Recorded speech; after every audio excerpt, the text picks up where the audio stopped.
Quando se aborda a temática de curadoria, os estudos que normalmente encontramos, eles se vinculam muito mais à definição do que seja o curador e de como esse sujeito, esse agente transita, especialmente pelo sistema das artes, e muito raras são as abordagens em que se discute e se trata das relações sistêmicas e dos bastidores das exposições de arte.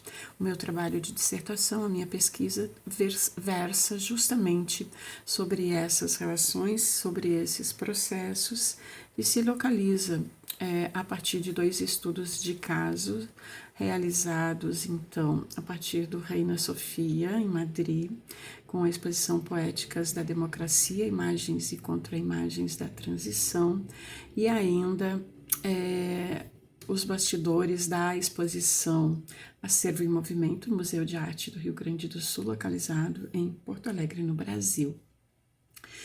O recorte da pesquisa trata das relações de poder e o protagonismo dos agentes, né, tendo como objetivo analisar os registros documentais disponíveis das 2 exposições e verificar a partir dessa documentação se os mesmos são suficientes ou não para preservar a história da exposição da instituição, compreender as relações sistêmicas vinculadas às 2 montagens, identificar os movimentos curatoriais dos bastidores das exposições de arte, assumindo tratar-se de um campo no conceito de Bourdieu e analisar a ocorrência das relações de poder e como estas impactam o processo da montagem e o processo curatorial.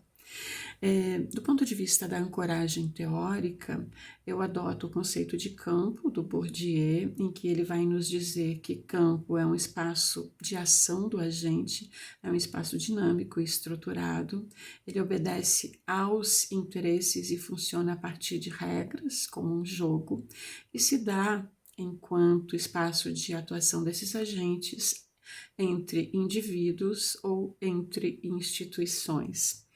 O campo também, a partir desse locus da participação, ele é gerador de maior ou menor autonomia. Esta autonomia, por sua vez, ela permite a tomada de decisões e delimita o espaço de autoridade desse agente. É também no âmbito da participação que se consolida, se constitui, se potencializa o hábitos, que se acresce também de algo que vem de um conceito de Bourdieu, que são os capitais. E ele vai nos falar do capital cultural, indicando que esse capital ele é adquirido pelas vivências e pelas trocas. Ele vai nos dizer também, nos trazer também a ideia e o conceito de capital social, adquirido pelas redes de contato e de oportunidades. O capital econômico, que vai nos permitir, vai oportunizar a formação de repertórios desses agentes, e o capital simbólico, que é a conversão dos demais capitais e a ação do agente no seu próprio reconhecimento. Então, um agente que atua no campo com esse conjunto de capitais, e quanto maior, mais potentes seja cada um deles, tanto maior é a força desse agente no campo e, portanto, maior o seu poder nesta estrutura, e a sua vontade acaba, muitas vezes, o poder de convencimento, enfim, acaba fazendo com que ele tenha realmente mais autoridade sobre os demais. O Reina Sofia, ele é então um museu criado em 1988, ele tem uma característica de se encontrar num centro europeu, onde a fruição faz parte do projeto de turismo de massa do país. É uma instituição internacional de caráter global, tem financiamento que permite a contratação dos melhores quadros técnicos e também a aquisição anual de obras. Suas instalações atendem aos padrões adequados de conservação e apresentação pública de obras de arte. Há uma coleção no museu de cerca de 20.000 peças, isto no ano de 2018. Em que 5% do acervo é colocado em exposição, em média, por vez. Percebe-se pelo organograma do próprio Museu Reina Sofia, em que há uma estrutura verticalizada, a partir da direção do gabinete do diretor e depois de duas subdiretorias, a subdiretoria artística e a subdiretoria de gerência, já uma relação hierárquica muito bem estruturada. A gestão de Borja Viléu, iniciada em 2008, ela vai apresentar algumas rupturas muito importantes. A ampliação da organização, a ampliação e a reorganização das coleções a partir de diálogos transversais, a abordagem sistêmica das exposições com o fim das salas dos artistas canônicos, a valorização do programa educativo como fator de aproximação com o público e a atuação em rede com outros museus. A exposição Poéticas da Democracia, Imagens e Contra-Imagens da Transição, apresenta então 250 obras que compuseram o processo de escolha e de curadoria, que articulou diversas linguagens artísticas e documentais. O seu conceito é a apresentação do coletivo, do participativo e do reivindicativo vinculado às demandas pelas liberdades civis e democráticas, segundo o próprio museu. Do ponto de vista de processo, essa é uma pesquisa, essa exposição ela deriva de uma pesquisa bastante longa, realizada sobre a arte nos anos 74 e 78, uma pesquisa de 10 anos, em que o diretor, a partir dessa pesquisa que já vinha sendo desenvolvida, definiu os curadores. Os curadores, então, apresentam um conceito, uma tese de exposição. A partir dessa definição, passam a incorporar, a buscar obras, tanto no acervo quanto adquirindo obras. A pesquisa, então, a partir dessas obras, determina a musealização de obras adquiridas. Ocorre um brainstorm museográfico, a partir, então, já do conjunto das obras, com as demais áreas, e a área da arquitetura e instalações elabora o desenho expográfico, acompanha a montagem com os curadores. E as áreas de educação e acessibilidade criam as ações para a exposição e realizam as mediações.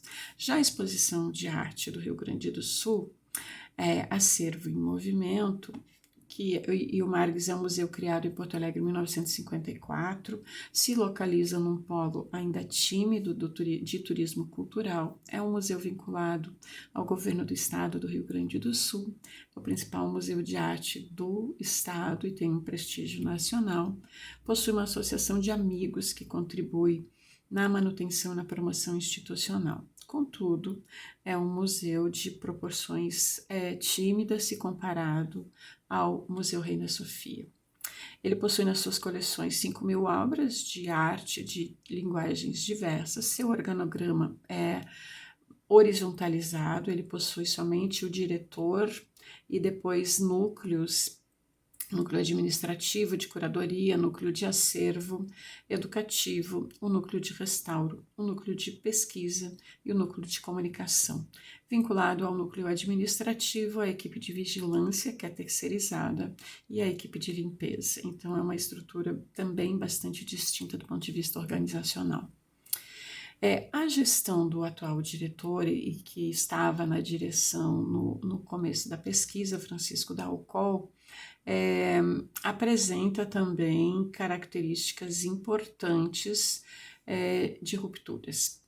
A valorização do acervo em detrimento à ocupação das salas com obras vindas de fora e lançamento de novos artistas, a mudança nos critérios de aquisição de peças para o acervo por meio de doação e uma aposta na pesquisa no âmbito da curadoria, oferecendo janelas expositivas maiores, revertendo a prática que vinha se consolidando de inaugurar novas exposições a cada mês.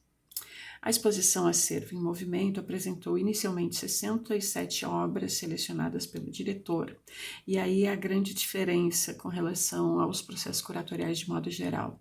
Essa exposição sofreu uma substituição mensal de cerca de 30% das obras por cada um dos núcleos do museu, respectivamente, então, o núcleo de curadoria, de educação, de acervo e, conjuntamente, o núcleo de documentação e restauro. E o conceito dessa exposição foi a apresentação do acervo pelo olhar da equipe do museu. No seu fluxograma se teve, então, a definição e o conceito pelo diretor, a primeira seleção de obras pelo diretor, a primeira exposição acontecendo, e a partir daí cada núcleo analisa a exposição e apresenta a sua intervenção, ocorrendo então 4 mudanças, 4 movimentações ao todo, ao longo do período de exposição, da janela expositiva. Alguns apontamentos, então, sobre as duas exposições. A Poéticas da Democracia é uma pesquisa de uma década, agregou acervo às coleções, contou com um curador externo, independência e autonomia dos departamentos entre si, ausência de registro documental do processo e a documentação existente localizada setorizada. Já Acervo em Movimento apresentou a realização de pesquisa foi de 2 meses, trabalhou com obras já existentes no acervo, a curadoria inicial foi do diretor e os núcleos não dialogaram entre si nas montagens.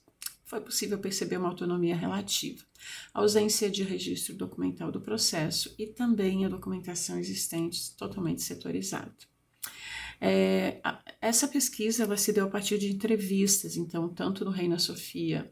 No Reina Sofia foi possível entrevistar somente a curadora Lola Rino Rosa, enquanto que no Margues houve a entrevista com cada um dos núcleos que compuseram e que fizeram as mudanças, que atuaram como curadores nas duas exposições. E estas falas, elas são bastante reveladoras, elas vão nos dizendo mesmo do processo e permitem a análise justamente da ocorrência, do protagonismo dos agentes e das relações de poder, do acúmulo dos seus capitais.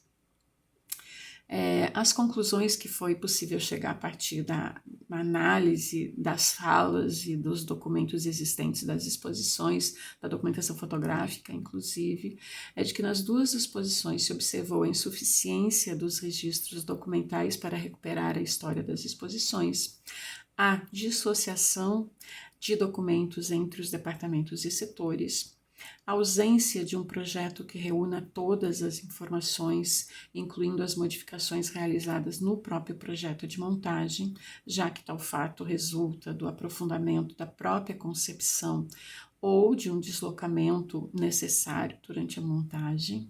Os registros fotográficos disponíveis apresentam fragmentos da exposição em pouquíssimas fotografias tornadas públicas pelo Margues e liberadas mediante cadastro pela área de imprensa do Reina Sofia, igualmente em quantidade insuficiente para entender a exposição. O processo de concepção e montagem em ambas escapa ao registro documental e consiste em anotações pessoais das equipes envolvidas, levando-nos à perda de informações preciosas para a disciplina da museologia e da história da arte, além de deixar fragilizado o relato institucional. Observou-se, no caso do Margues, a inexistência de fotos impressas, no mínimo das vistas das salas, na documentação arquivada pelo núcleo de pesquisa. Ainda com relação ao... foi possível verificar, então, a ocorrência de relações sistêmicas em ambas as exposições. As relações de poder foram claramente evidenciadas nas falas dos entrevistados e também o poder está presente na figura dos 2 diretores que chefiam os curadores. Então é isso, eu espero vocês na apresentação em breve.